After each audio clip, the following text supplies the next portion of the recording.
बरेली के फरीदपुर स्थित Vinayak international school को नई दिशा देने के लिए वरिष्ठ शिक्षाविद श्वेता मिश्रा ने प्रधानाचार्य का पदभार संभाल लिया है। भारतीय वायुसेना की पहली महिला पायलट बैच की सदस्य रही श्वेता मिश्रा के पास करीब 30 वर्षों का शैक्षणिक अनुभव है। फरीदपुर के विनायक इंटरनेशनल स्कूल में श्वेता मिश्रा ने नई प्रधानाचार्य के रूप में कार्यभार ग्रहण किया। उन्होंने कहा कि नई शिक्षा नीति 2020 के प्रभावी क्रियान्वयन और छात्रों के सर्वांगीण विकास पर विशेष ध्यान दिया जाएगा। साथ ही अभिभावकों और विद्यालय के बीच बेहतर समन्वय को भी प्राथमिकता दी जाएगी। देश के कई प्रतिष्ठित शिक्षण संस्थानों में नेतृत्व की भूमिका निभा चुकी श्वेता मिश्रा को शिक्षा और नवाचार के क्षेत्र में विशेष पहचान हासिल है। विद्यालय प्रबंधन ने विश्वास जताया कि उनके नेतृत्व में स्कूल शिक्षा और उत्कृष्ट परिणामों के नए आयाम स्थापित करेगा। ITN नेशनल की न्यूज में इतना ही। अन्य खबरों के लिए जुड़े रहिए ITN नेशनल के साथ।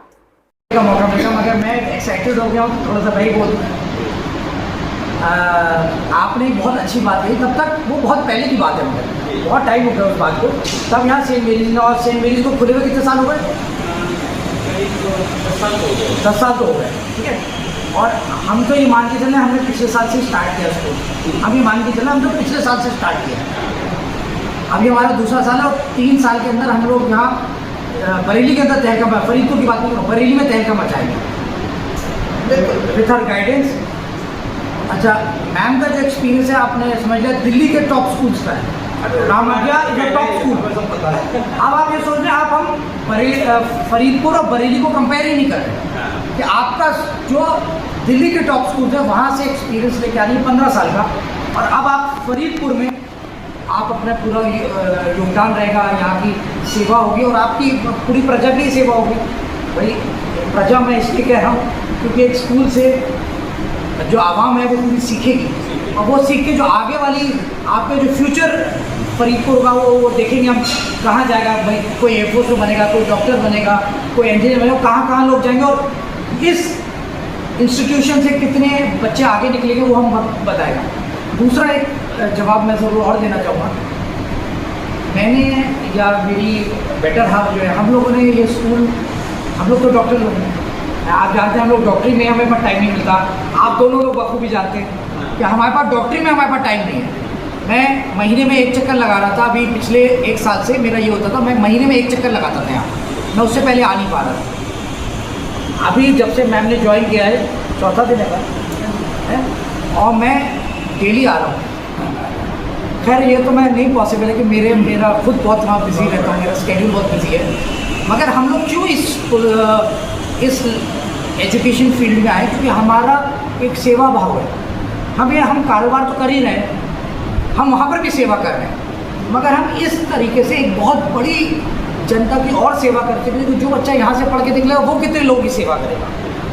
अभी तो हम मरीज़ की सेवा करें तो एक परिवार की सेवा करते हैं, और ऐसे डेली हमारे पास 500-600 की OPD रहती है।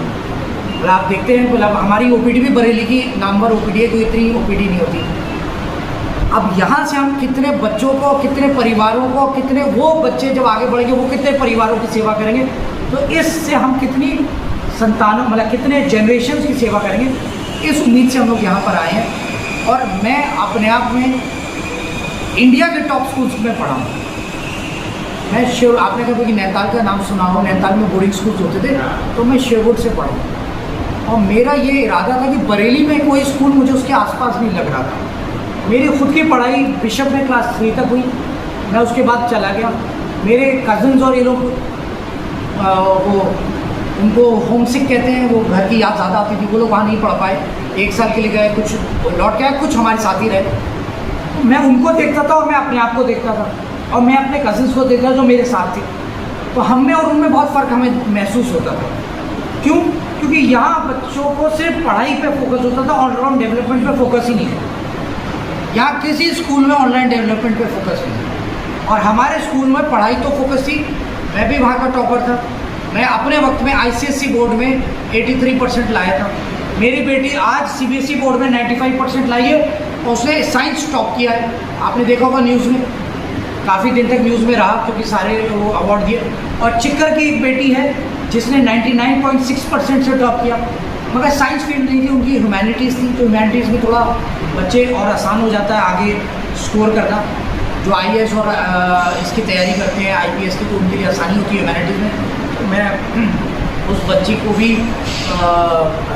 बेस्ट विशेस करता हूँ कि वो आगे इन एग्ज़ाम्स को क्लियर करे और हमारे यहाँ से एक IAS ऑफिसर और निकले। और मेरी बेटी तो डॉक्टर बनेगी, तो 95% करके अब वो डॉक्टरी के लिए जा रही है, नीट की तैयारी कर रही है और नीट देंगी। तो मकसद क्या है कहने का कि देखिए all round development is important. सिर्फ मैंने अपने बच्चों को कोडिंग में भी डाला। मेरी बेटी यहाँ बरेली में आपको देखिए सिर्फ 11th-12th के, उससे पहले वो कोडिंग में पढ़ रही थी। मसूरी में एक स्कूल में मैंने डाला था, वाइनबर्ग आइलैंड में। अब आप समझ रहे हैं मैं कहाँ का एक्सपीरियंस ला रहा हूँ। मैं मसूरी के बेस्ट स्कूल का ला रहा हूँ। मैं खुद शोर में नैनीताल इंडिया के टॉप स्कूल्स में आता है, मसूरी का वाइनबर्ग आइलैंड इंडिया के आज के टॉप स्कूल्स में आता है।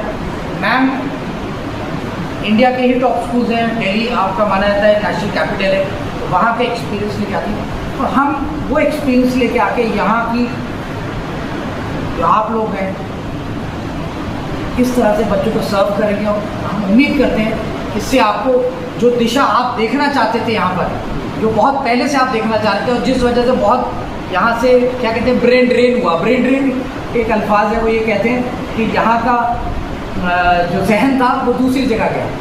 तो हम ये कहना चाह रहे हैं कि वो ब्रेन ड्रेन नहीं हो गया, वो यहीं रहेगा और यहीं पे वो टॉप करेगा और फिर आगे दिखाएगा। और ये आने वाले 2-3 साल बहुत होते हैं हमें ये चीज़ें प्रूव करने के लिए। मुझे लगता है इसी साल हमें मौका मिलेगा, हम ये प्रूव करके दिखाएंगे आपको। और जो हमारे पास्ट एक्सपीरियंसेस होते हैं, जैसे डॉक्टर साहब का पास्ट एक्सपीरियंस शेयर स्कूल का है, that is also very relevant. हम उनकी स्कूल लाइफ से रिलेटेड जो चेंजेस उन्होंने वहाँ पे महसूस किए, उनका रेफरेंस ले सकते हैं। उनके बच्चों ने डिफरेंट स्कूल्स में पढ़ाई की है, उनकी इनपुट्स भी हम इंटरप्रेट कर सकते हैं। हम अपने पास एक्सपीरियंसेस के हिसाब से हम अपनी पर्सनालिटी को मूव करते हैं और डेफिनेटली उसका इन्फ्लुएंस हमसे मिलने वालों पे हम जिनको मूव करते हैं पढ़कर, उन पर भी पढ़ना लाजमी है। और दूसरी बात, विद्यालय में नई शिक्षा नीति किस प्रकार लागू की जा रही है? नई शिक्षा नीति में एक चेंज भाषाई जो लैंग्वेजेस का विकास है उस बारे में भी है, जो इस साल से इफ़ेक्टिवली इम्प्लीमेंट हो रही है। और हमने ये सोचा है कि हम हिंदी और इंग्लिश के साथ साथ संस्कृत भाषा को भी एक विशेष सपोर्ट देंगे, ताकि ये एक तीसरी लैंग्वेज के तौर पे विद्यालय की पहचान देंगे। विद्यालय में अभिभावकों और विद्यालय समन्वय के बीच की क्या व्यवस्था है? विद्यालय में जैसा मैंने आपको पहले भी बताया, पेरेंट्स को स्पेशली बुलाया भी जाता है ताकि उनकी एक 1-to-1 मीटिंग प्रिंसिपल के साथ हो, ताकि वो अपनी परेशानियाँ, अपने उम्मीदें, अपनी जो सजेशंस हैं खुल के प्रिंसिपल के लेवल पे डिस्कस कर सकें, ताकि बीच में ना तो कोई बिचौलिया हो और ना ही कोई बात का गलत अंदाज पे रिप्रेजेंटेशन हो। और मेरे ख्याल में पेरेंट्स इस प्रोसेस से, ये इस नई पहल से बहुत खुश हैं। जितने भी पेरेंट्स से मैं अब तक मिली हूँ, उन्होंने इस चीज़ को बहुत अप्रिशिएट किया है और उन्होंने विद्यालय के सिस्टम में बहुत आशा जताई है कि हम बहुत जल्दी, बहुत तेज़ी से प्रोग्रेस करेंगे, क्योंकि हमारा इंफ्रास्ट्रक्चर, हमारे टीचर्स की क्वालिटी और हमारा इंटेंशन, हमारा विज़न बहुत साफ है। और हमें बहुत खुशी है कि हमारे ज़्यादातर पेरेंट्स बहुत सपोर्टिव हैं और वो पहले से स्कूल के साथ जुड़े हैं, उनका पूरा इंटेंशन